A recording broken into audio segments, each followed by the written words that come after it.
Vous souhaitez étendre le stockage de vos smartphones? Alors je pense que cette vidéo est faite pour vous.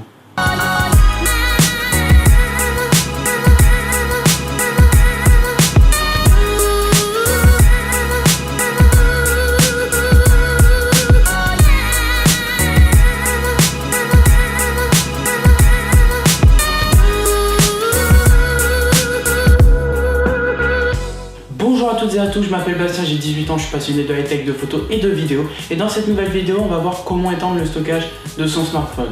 Aujourd'hui, la plupart des smartphones haut de gamme ne proposent pas de port micro SD. C'est donc un problème pour le stockage, surtout si, comme moi, on n'avait pas les moyens quand on a acheté le smartphone de le prendre avec une grosse capacité de stockage.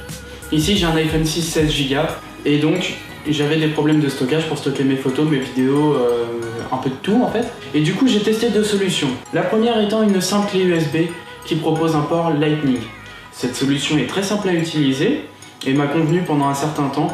Les seuls défauts que je lui ai trouvé, c'est que donc on peut pas transférer nos données avec un utilisateur Android, ce qui peut être assez gênant dans certains cas. Et surtout, quand on le branche donc sur le port Lightning, ça nous fait une barre qui dépasse. Et donc si on regarde un film et qu'on pose le téléphone, ça risque de forcer sur la clé et donc d'endommager notre port Lightning ou la prise Lightning de la clé. Donc voilà, cette solution m'a convenu pendant un certain temps. Néanmoins, j'étais à la recherche d'une autre solution beaucoup plus simple à utiliser qui permet d'avoir plus de possibilités d'utilisation. Et donc je suis tombé à la Geeks Live sur le stand de SanDisk et j'ai trouvé donc le Wireless Stick. Le Wireless Stick, c'est quoi? C'est finalement une simple clé USB qui fonctionne sur batterie et qui est donc Wi-Fi. Elle va se connecter vous allez la connecter directement en Wi-Fi à votre smartphone, que ce soit Android, que ce soit iOS, et elle va se connecter aussi en USB à vos PC, que ce soit PC, Mac ou Linux. Ça marche pareil, c'est une clé USB toute simple au final. Elle a 4 heures d'autonomie une fois qu'elle est pleine charge et elle va donc, avec une petite application, pouvoir communiquer avec vos smartphones, que ce soit pour stocker, que ce soit pour lire ou que ce soit pour transférer des données. Personnellement, je la trouve géniale. De plus, au niveau tarifaire, elle est à peu près au même prix qu'une clé USB standard, étant donné que là j'ai 32 Go sur cette clé et je l'ai payé 25 €. Donc voilà, je trouve que c'est plutôt correct. Je trouve que c'est vraiment pas abusé de la part de SanDisk de le proposer à ce prix-là.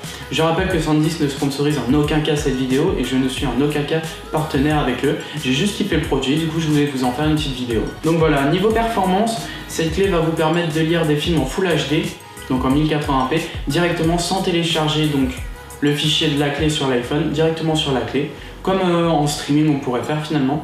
Donc en 1080p et sans aucun ralentissement constaté, en tout cas pour les tests que j'ai fait, j'ai retrouvé aucun ralentissement. Ça fait à peu près 3 semaines que je suis en test avec cette clé et je dois avouer qu'elle ne me quitte plus parce qu'elle est vraiment pratique, que ce soit pour ranger des documents, par exemple, je sais pas moi, vous avez besoin de documents pour un dossier ou pour peu importe, et ben vous allez pouvoir les récupérer de vos mails, les envoyer directement sur la clé. Que ce soit pour les photos, que ce soit pour les vidéos, que ce soit vraiment pour un peu toutes les données que vous pouviez avoir besoin, vous les avez dans cette clé. Vous pouvez les lire avec votre téléphone, vous pouvez les retélécharger sur votre téléphone ou vous pouvez les envoyer vers la clé. Donc voilà.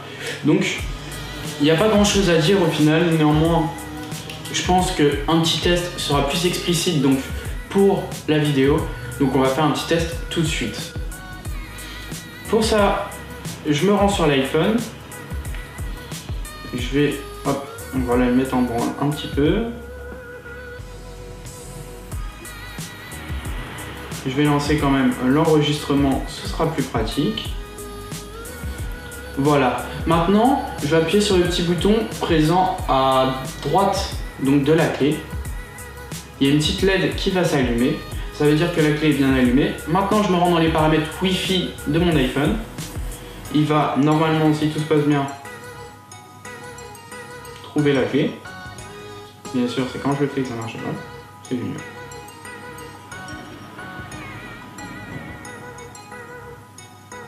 Voilà.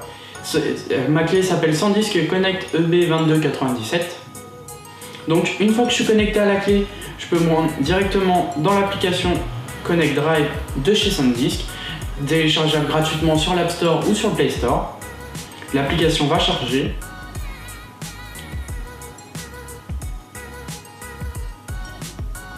Nous avons ensuite accès directement aux fichiers qui sont sur la clé. Donc, moi, qu'est-ce que j'ai envie de faire? Déjà, quand je me rends sur le petit menu sur le côté, vous pouvez voir qu'on voit un petit rond avec l'autonomie de la batterie. Vous avez à côté l'espace restant sur l'iPhone. Donc là, on peut voir qu'il me reste que 11%, c'est quand même pas énorme. Et l'espace restant sur le lecteur, 97%. Autant vous dire que j'ai pas grand chose de lourd dessus. Ensuite, on peut donc l'utiliser en même temps d'être connecté à un autre réseau Wi-Fi. Étant donné que chez moi, je n'ai pas encore le Wi-Fi, je ne vais pas pouvoir vous le montrer dans cette vidéo. Mais la configuration est assez simple et prend 1 ou 2 minutes maximum. Vous allez ensuite pouvoir faire des sauvegardes automatiques de la pellicule. Donc, à chaque fois que vous allez être connecté sur la clé et que vous allez lancer l'application, ça va directement sauvegarder toute votre pellicule dans votre clé. C'est assez pratique, moi personnellement je l'ai activé et ça marche plutôt bien. Ensuite vous avez accès à vos téléchargements, donc c'est ce que vous avez téléchargé de la clé vers votre téléphone. Et ensuite réglage, tout ça, rien d'intéressant. Donc vous pouvez voir ici tous mes dossiers, donc appartement c'était parce que j'ai conçu donc mon dossier de l'appartement, j'avais fait un double sur la clé pour l'avoir n'importe où et pouvoir l'imprimer de n'importe où si jamais il y avait des documents que j'avais perdus ou quoi ou qu'est-ce. Vous avez donc mes photos, toutes les photos de mon téléphone que j'ai transférées vers la clé. La sauvegarde automatique de la pellicule, donc ça c'est un dossier qui est créé si vous activez la sauvegarde automatique. Et YouTube, donc voilà, ma bannière Twitter, mon logo YouTube. Donc voilà. Maintenant si vous voulez récupérer des fichiers qui se trouvent sur la clé et les mettre directement sur votre téléphone, vous allez cliquer sur le fichier sur la clé, il va vous l'ouvrir, par exemple ici mon logo, je vais appuyer sur partager et enregistrer dans la pellicule. Donc là ça c'est bien enregistré dans ma pellicule, on va quand même aller vérifier. Et voilà, pellicule, vous pouvez voir qu'il y a donc mon logo. Maintenant je vais le faire avec la bannière, et puis ça charge, partager, enregistrer sur la pellicule, un fichier ajouté, je me rends dans mes photos. Et voilà, vous pouvez voir que ça a bien été téléchargé. C'est vraiment super simple à utiliser, on peut même le faire dans le sens inverse. Imaginons que j'ai une photo de ma pellicule, par exemple celle-là, que j'ai pris avant de faire la vidéo, que je veux la mettre sur la clé, je vais faire pareil, partager. Après, je vais faire, donc, tac, autre. Connect Drive, bien sûr ça n'a pas été activé, c'est génial. Connect Drive. Et voilà, préparation, clac, et ça va le copier directement sur ma clé. On va aller vérifier tout de suite si ça a bien été... Ah, petit message d'erreur peut-être? Non, je sais pas, peut-être, peut-être pas. Bon, on va recommencer au cas où. Ah voilà, donc là il va nous demander où est-ce qu'on veut donc le sauvegarder. Donc moi, ce que je vais faire, upload here.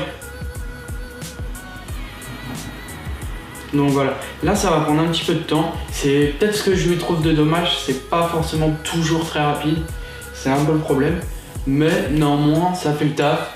Personnellement je trouve ça plutôt pratique quand même parce qu'on peut l'utiliser, donc on peut prendre les données de l'iPhone, les mettre sur la clé et plus tard j'ai envie de partager mes photos de vacances avec mon père qui a un téléphone Android, et bah hop, il se connecte sur la clé, il télécharge les photos.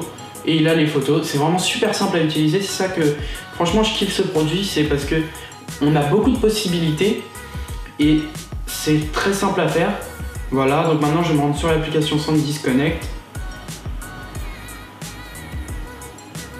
Un peu pareil que tout à l'heure, et voilà il m'a mis ma photo ici du coup. C'est quand tu veux José.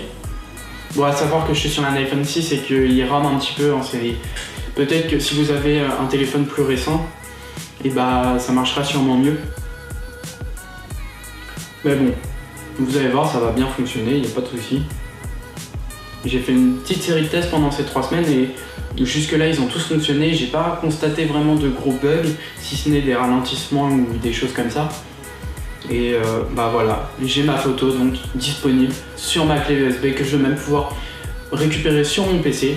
Donc voilà, c'était vraiment ça que j'avais envie de vous montrer. Je trouve que c'est vraiment une alternative sympa et je pense réellement qu'on se dirige donc vers le futur de l'exploitation de données avec toutes les possibilités de travailler avec le sans fil. Et je pense que c'est vraiment ça le futur qu'on va avoir. Et que ce soit pour les clés USB, mais aussi pour les disques durs externes qui commencent à être Wi-Fi, les NAS forcément. Je pense que vraiment tous nos systèmes de stockage de données vont être sans fil à l'avenir. Bien sûr, ça arrivera pas tout de suite parce que pour le moment, c'est encore des prix onéreux, pas pour cette clé, mais pour le matériel un peu plus gros, quoi, du matériel de stockage un peu plus gros. Mais je pense vraiment que dans le futur, c'est comme ça que ça se passera. Voilà, c'était tout pour cette petite vidéo. J'espère qu'elle vous a plu. N'hésitez pas à lâcher un gros pouce bleu, à partager et à commenter cette vidéo, ça me fait vraiment plaisir. Et bien sûr, abonnez-vous, c'était Bastien. Ciao tout le monde.